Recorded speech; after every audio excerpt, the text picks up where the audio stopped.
Voyage. It was the most just gut-wrenching sight I've ever seen in my life. When I turned the light on and shined it across the ocean, all you see is, huge 25 plus foot mountains of water that are moving and collapsing, and there's white water and spray everywhere, and some of these waves look bigger than the boat, and I just remember, there's a scene from the movie Aliens where they think they hear something and they turn on a light and they see all of the aliens are coming up the shaft, and they realize, oh my God, we're screwed. That is exactly how I felt. Oh my God, this is the end. This is not survivable. In February of 1999, 26-year-old U.S. Naval submarine officer Cameron Thurman set out from Pearl Harbor, Hawaii, to Yokosuka, Japan, aboard a 32-foot sailboat that also doubled as his home, accompanied by a crew of 2 complete strangers. Japanese free spirit and surfer Hiroki, and Polish family man Charlie, a former naval officer. And the only one of the trio with any significant sailing experience. It was a journey intended to take less than 30 days. It would stretch on for a grueling 44 days, testing and pushing them and the boat to their limits. Their survival hinged entirely on their ability to communicate with, rely upon, and trust in each other despite their differences. Today, after a lengthy military career in both the Navy and the Air Force, Cameron is an emergency medical physician who works weekend night shifts in a busy hospital trauma center and also teaches medical students and emergency medicine residents. As physicians, we kind of see ourselves as, the main character in whatever drama is unfolding in the emergency department that day. But the reality is, that's just another day for us. Just another day at work. It might be a good day at work. It might be a bad day at work, but it's just another day at work. For some of our patients, this is the worst day of their life. For some of their families, this is the worst day of their lives. And I tell the medical students and I tell the residents, you have to realize that, and you have to treat them as such. You have to take the focus off of you and put the focus on your patients. And it's odd, but that's not something they teach you in medical school. That's not something they typically teach in residency. That's something that I learned 20-something years ago on a 32-foot boat in the middle of the Pacific. Let's go back. Back before his life-altering experience in the Pacific, before his decision to become an engineer for the U.S. Navy, Cameron was your classic small-town boy with big-time dreams. He grew up in Lancaster, South Carolina. In my hometown, it's a very cotton mill town. I think when I was growing up, there were probably 12 stoplights in the town. So I just had this, idea that I wanted to be something great. You know what I mean? I'm going to go do something phenomenal. I got to get away from this small town. It's not big enough for me, So in high school, I was a very wayward soul. My cousins, so the siblings of my, I grew up with several cousins that I was very close to. We were all kind of the same age and all grew up together. And everyone except Terry, who had special needs, their lives all kind of spun out of control. They all died very young, and I could have very well gone down that path. So I was lucky in that kind of watching drugs and alcohol destroy the people around me was a real eye-opener. That's a dangerous path. And I realized that I have the genes and the personality that if I were to go that route, it would end up horribly for me. So I was able to start avoiding that. The hardest thing that I had to do was make the first decision that I'm not going to take the path most traveled. I'm going to go do something different. I'm going to buy a boat and I'm going to live on it. And that decision, that first decision to do something a little bit different, kind of led the way to all the other decisions. I wasn't sure early on what I wanted. I didn't know where I wanted to go. I didn't know what I wanted to do. And honestly, I still probably don't know. I mean, I'm getting older and I'm still changing direction in life. But in all honesty, I think that's the skill that I learned that has helped me the most in life. So the skill of being able to leave the path that I'm on to go forge a new path. The one that fits me at the time. Cameron had a longing for freedom that continued to grow throughout his adolescence, eventually becoming a full-on case of wanderlust.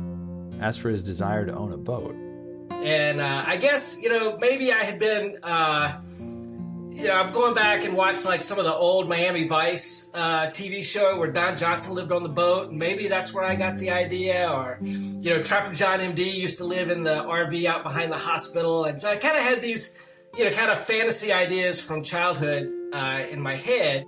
I got some sailing magazines. And I picked up Cruising World, which is all about like people living on boats and sailing around the world. And I thought, man, this is awesome. This is like action, adventure, glamour. This is me. This is me. What may have started as an adolescent fantasy continued to persist in Cameron's mind for years, much like his desire for a career in entertainment. But after high school, on the very practical advice of his father, he forgoes his plan of becoming a drama student and studies chemical engineering.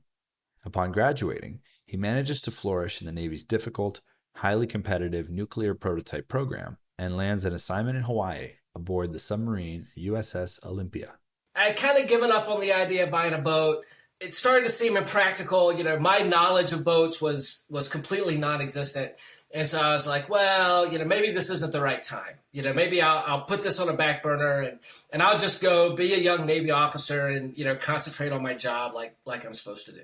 Still, as a recent college graduate, embarking on a career where he'd be potentially traveling all over the country, if not the world. It didn't make sense. I felt like I was throwing all this money away on rent, and I didn't want to buy a house, sell a house, buy a house, sell a house. And I thought, well, I could either buy an RV and drive the RV around from duty station to duty station, or I could buy a boat and live on the boat. But while it made sense to Cameron, talking to my friends and family, like, hey, man, I think I'm going to buy a boat and live on it. And they were like, nope, dumbest idea in the world. Don't do that. A dream deferred, or is it? The flight from the East Coast to Hawaii is over 12 hours. So I'm like, well, I'm going to need something to read on the plane. So I'm walking through the bookstore looking for stuff to read. And I pick up this book called Seagulls in My Soup by Tristan Jones. And it looked interesting. It had a really weird title. It was about sailing, which I was still interested in, even though I had kind of given up on the idea. And so I buy the book, I'm on the flight, and I start reading the book, and it is the most fascinating thing I've ever read in my life. So this guy is living on a small boat, he's sailing around the world, he's having all these adventures, and I'm just like, this is what I want to do. This is awesome. I literally read the entire book on the flight from cover to cover. And when the plane lands in Hawaii, I'm like, I am buying a boat and I am living on it. Like I am 100% set. Now fully committed to living out his dream of buying and living on a boat, Cameron begins contacting Hawaiian yacht brokers and is immediately struck a hard blow by the reality of his financial situation. Drive out to the first yacht broker. And literally within 2 minutes of walking in the door, my expectations are completely shattered. Like, I had this idea, I'm going to live on a yacht. You know what I mean? A yacht, a big, beautiful, fancy sailboat. And they took a look at my finances, like, no, I can live on a sailboat. And really, to be more honest, I can live on a small sailboat that's very old. Like, that's what I can afford. Eventually, Cameron finds and purchases a 32-foot sailboat. So The boat was built in Yokosuka, Japan in 1970, I think like 1970. The boat was then sailed by somebody from Yokosuka, Japan to Long Beach, California. That guy sold the boat to somebody else who sailed it to Hawaii. That guy sold it to the guy that couldn't drive, who then sold it to me. The boat was named Lilino. Lilino is Hawaiian for white squall. It is bad luck to change a boat's name. And so I left the name. White Squall, which for anyone who has seen the tragic, based on a true story, 1997 Ridley Scott movie starring Jeff Bridges, yes, it would prove to be an ominously apt name. But for now, Cameron needs to make his new boat both seaworthy and habitable. Between buying the boat and the necessary inspection and repairs, he's now completely broke. Luckily, his naval career finally kicks in, which means he's getting 3 square meals a day while living aboard the submarine. But he quickly makes a dispiriting discovery. Honestly, at this point, I have joined the Navy, but I've never been on a real ship at sea. I have bought a sailboat to live on, but I have never actually sailed. But I've got all these, grandiose ideas about how wonderful all this is going to be. And so the submarine gets underway, and we have to be on the surface for the whole day. And a U.S. nuclear submarine is shaped basically like a big round cigar with a little tube on top. And it is not designed to be on the surface. And it rocks and rolls like you would not believe. I mean, just this constant, 20 degrees in each direction, kind of rocking and rolling. And the waves out of, Hawaii are big. So it's not like, you're out on, calm water. It's this, big water. And I got so seasick. I mean, it was unbelievable. And it's the Navy, man. There is no mercy. Like, we're sorry you're seasick, but you got a job to do, and you're still going to do your job.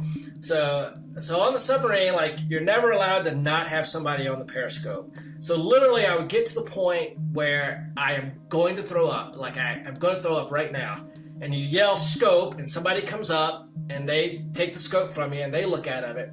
And I had a trash bag tied to my belt.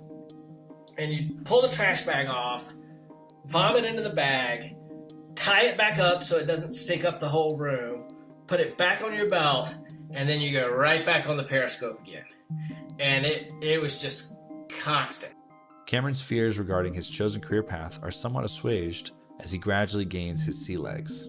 So after a couple of days, I'm starting to kind of get used to it, and I'm still I'm not feeling great, but I can handle it. But now I'm worried, oh my God, because I know that in the marina the boat rocks, and I've never really been on the boat in the marina, so I'm not sure if that rocking in the marina is going to make me sick or not. And it was probably one of the most disheartening moments of my life. I really, really thought that I had screwed everything up, kind of beyond repair.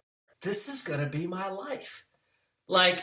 I get horribly seasick, and I joined the Navy, and I bought a boat to live on.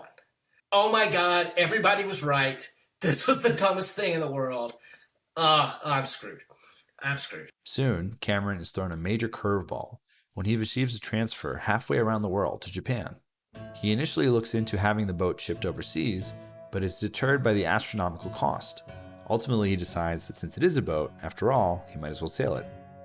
The only problem, despite having bought a copy of Sailing for Dummies and several trial and error excursions, it's clear that Cameron has gotten much better at living on a boat than sailing one.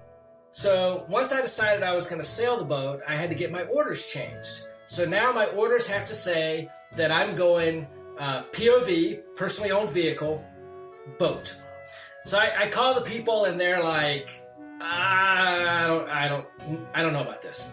And I said, oh no, other people have done it. It's gonna be fine. It's not a problem, And they're like, well, listen, you gotta prove that you're capable of doing this.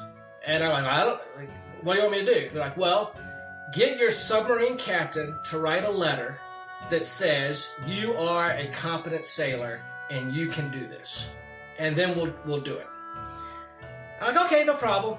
But in reality, it's a problem, because I've had a lot of misadventures, and I'm somewhat famous at this point for some of my misadventures. I almost hit a Navy warship on my first time out with the boat. Everybody in Pearl Harbor knew that I almost hit a warship. I drove the boat in backwards. I hit the dock. I had had a couple of other outings that had not gone well, that had become somewhat folklore. And so I'm like, oh my God, like my captain is not gonna sign this. Despite his legendary status as a decidedly novice sailor, he manages to convince his captain to sign the paperwork that will allow him to sail to Japan aboard his boat. And so I put out some feelers, to friends. I was like, hey guys, I'm going to sail my boat from Hawaii to Japan. Does anybody want to come? And I got so many, oh yeah, I'm in. Oh, absolutely, man. Yeah, this is going to be great. We're going to do this. It's going to be awesome. I had so many people tell me that they were going to sail with me. I was starting to get worried, like, oh my God, I'm going to have to tell people they can't go. Like, who am I gonna, like, I'm gonna have to tell some of my friends, like, I'm sorry, we just can't fit you. Cameron begins spending all his off-duty time scrambling to transform the Lilino from a floating condominium into a craft seaworthy enough to survive the 4,000-mile journey. As we get closer and closer, my friends all start backing out. Like, oh, is it this month? I'm sorry, man, I'm not gonna be able to get off work. I'm sorry. And I knew I was in trouble when my unemployed friends started coming up with excuses. Like, my brother's cousin's mother's moving that week, and I got, And so then I said, like, like, I'm gonna be doing this by myself. Like, this is getting scary. So I actually went around and got a bunch of 3x5 index cards, and I make like an Ernest Shackleton type, advertisement. You know what I mean? Like, one-way trip to Japan, adventure guaranteed. And I go to every marina in Hawaii and put up one of these cards. I go to every place where I can imagine a sailor would go. And nobody responds. With just a few weeks until he's to depart Hawaii, Cameron grows increasingly concerned about his lack of a crew, until he answers a page. Only one person responded, and that was Hiroki. And, I sit him down and I'm like, I'm doing this interview like I'm, interviewing him for a job. When in reality, he's the only applicant. He doesn't know he's the only applicant, but I know that. And I'm like, so man, like how much sailing experience do you have? And he's, none. I've never sailed before. Oh, but you've been on boats, right? Like you've got some boating experience? He's, no, I've never been on a boat before. And I'm like, what's your back? Like, what do you do? He's like, well, I like surfing. Hiroki is not, in fact, his real name. For this podcast, we will not be using the actual names of Cameron's crewmates, as we were unable to locate them. More on that later. So he was a surfer at the time, and I was a surfer as well, so we had that in common. He thought it would be really cool. He thought if you had a boat, you could kind of go to all these surfing spots. So he was going to use this as a way to learn about boats to kind of expand his surfing horizon. Hiroki was in his early 20s and had been working at a local resort. Much like Cameron, he had left his home in Japan to avoid the ordinary, the expected. In his case, likely a workaday life pumping gas, and came to Hawaii in search of adventure. Now, there were lots of things about Hiroki that made me nervous. The guy was not the most responsible guy in the world. And he was honest about it. It's not like he's like trying to, pull one over on you. The guy was like, he was a completely honest, like heart on his sleeve, like, this is who I am. By way of example, Hiroki explains to Cameron that he no longer owns a car. The one he'd been driving, the check engine light had come on and he'd simply ignored it, continuing to drive the vehicle until it finally just died. The reality is, I liked his gumption. It's pretty, you gotta have some cojones to sign up for a open ocean crossing if you've never done anything like that before. And so we did, and then I thought, like, well, we're going to Japan. Having a Japanese guy that speaks Japanese, that's probably going to be helpful. So he's hired. Part of Cameron's decision to bring Hiroki on board also lay in the reality of how much work there was left to be done before setting sail for Japan. The boat looks like the junkyard from Sanford & Son when you come down to it. Basically, all of the insides of the boat and the mast are on the pier, and the boat is like this empty hull. So I'm like, all right.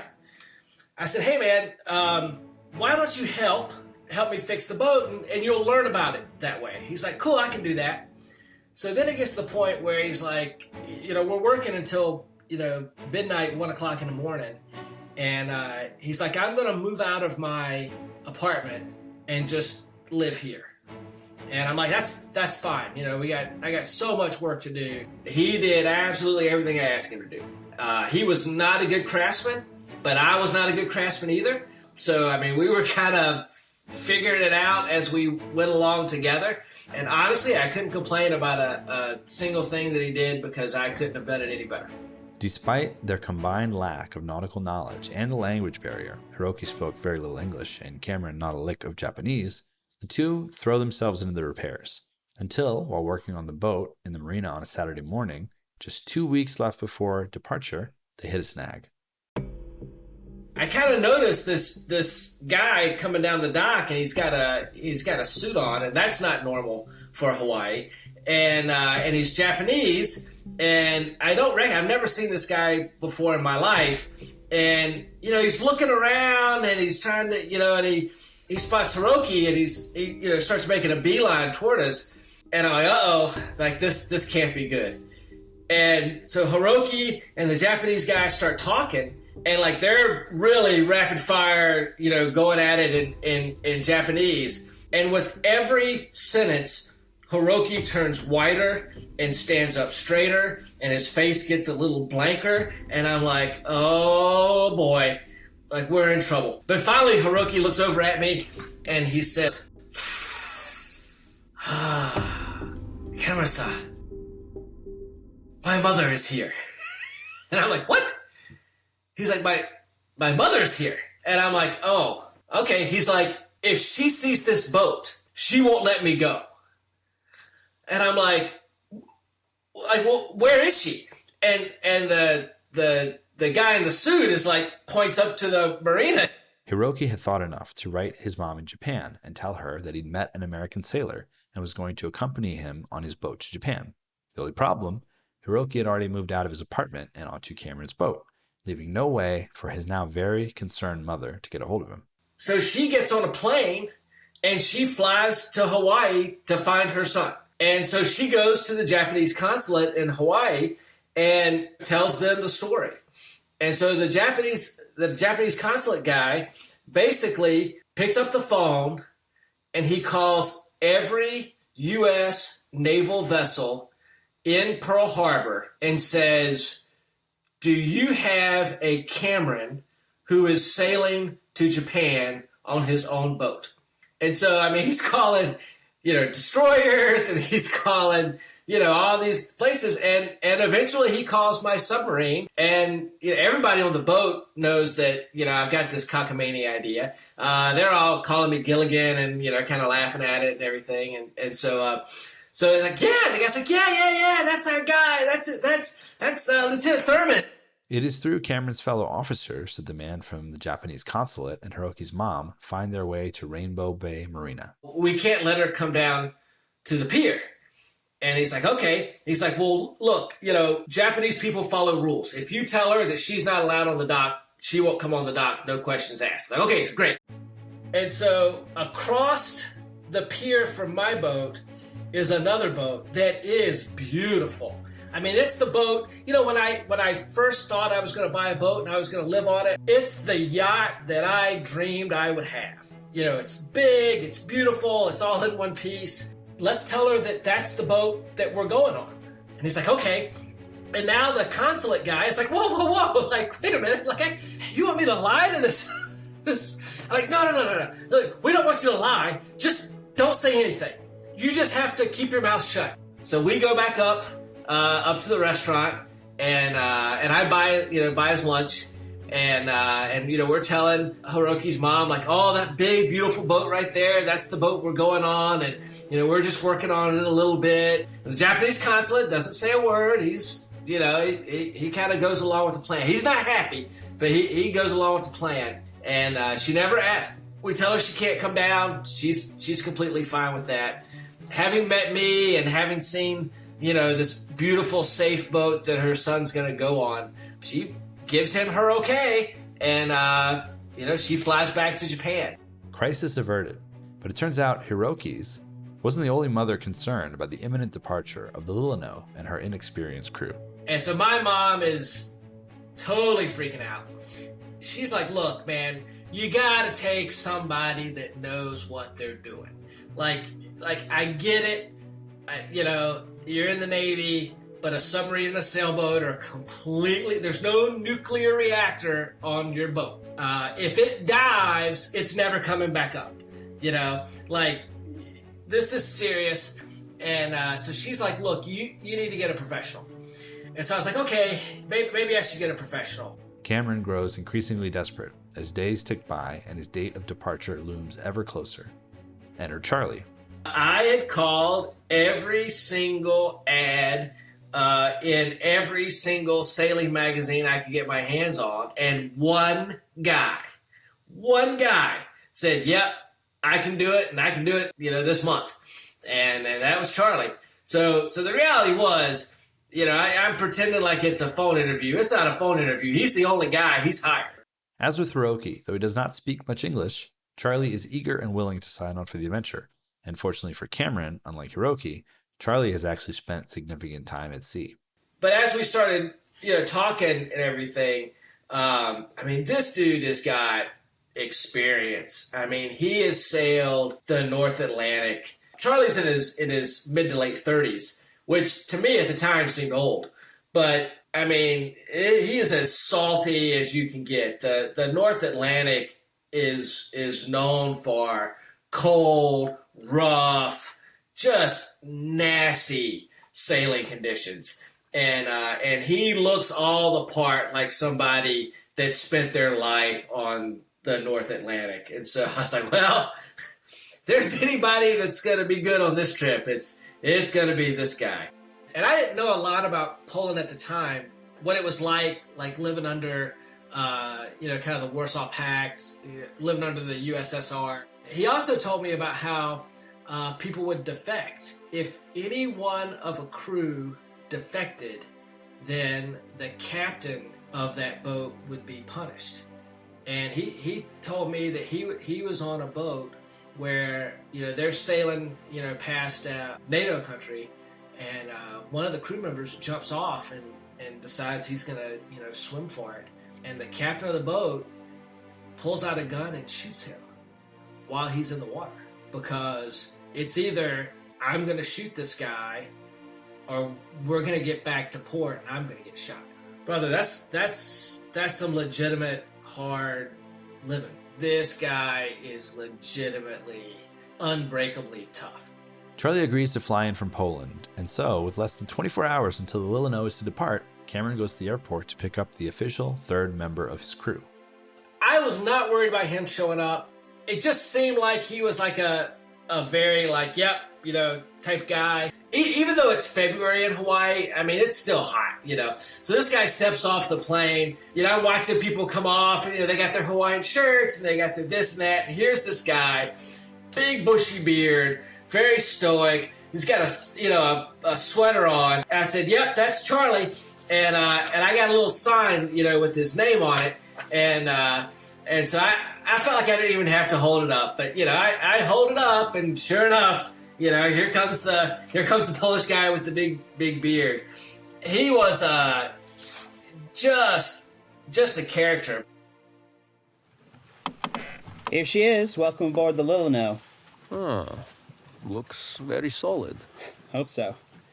Guy who sold it to me called it a tank, which I took to mean she's unsinkable, and well, so far so good.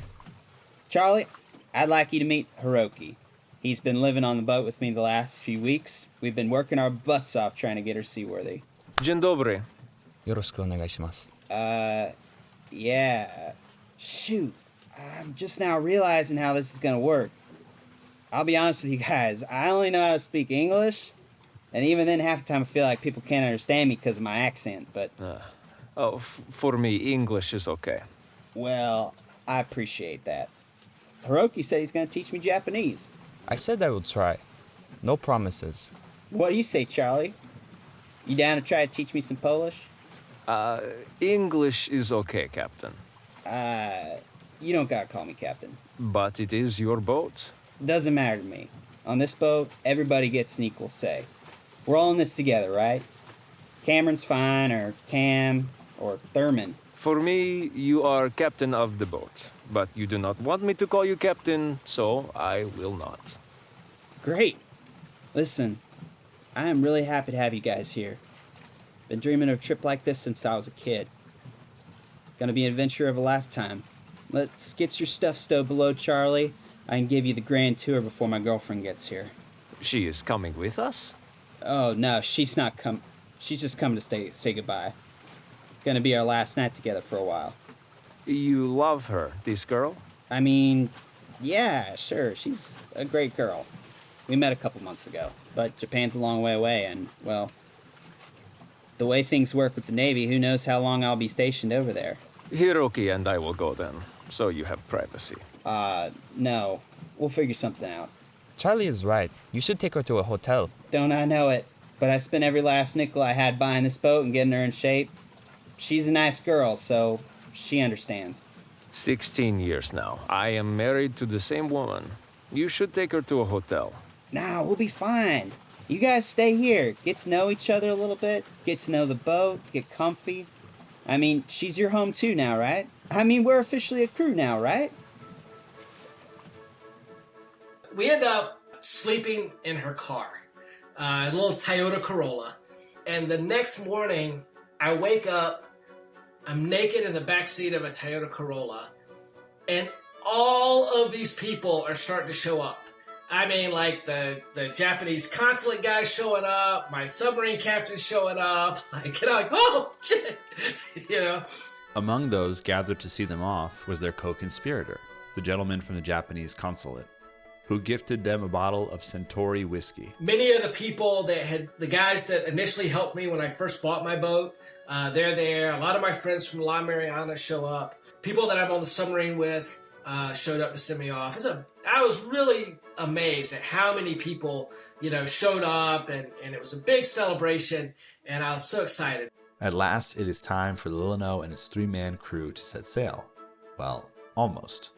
We say goodbye to everybody, we start sailing out, and a couple of other boats are following us. So they, kind of follow us out about halfway through Pearl Harbor, and then they turn around and head back. We come out the entrance to Pearl Harbor into the ocean, and we start sailing. It's a beautiful, beautiful Hawaiian day. And the winds are light, and so we had the jib up, which is the kind of average size front sail, and we're like, we should switch this to the Genoa, which is a bigger sail for lighter winds. And so we pull the jib down, and we go to pull out the Genoa, and we don't have it. It's not there. And we're looking around and looking. Oh my God, we left one of the sails on the dock. So now we turn around and sail all the way back. We get the sail and very unceremoniously this time leave again. So now we kind of have our tail tucked between our legs, we're sailing out again. Bye guys! We made it this time! We're not coming back! And off we go. Oh man, I felt like a complete idiot. I felt very disheartened. Like, oh man. And the send-off had been so beautiful and so ceremonious, and now the second send-off is very unceremonious. Finally, after weeks of planning, the journey of 4,000 miles is underway. So we leave Hawaii, we get away from the island, we start heading south, and nothing happens like we planned. Just everything goes wrong. It was the start of what seemed like a fun adventure. It would become a fight for survival, a struggle between life and death. We'll find out how things went so terribly wrong on the next episode.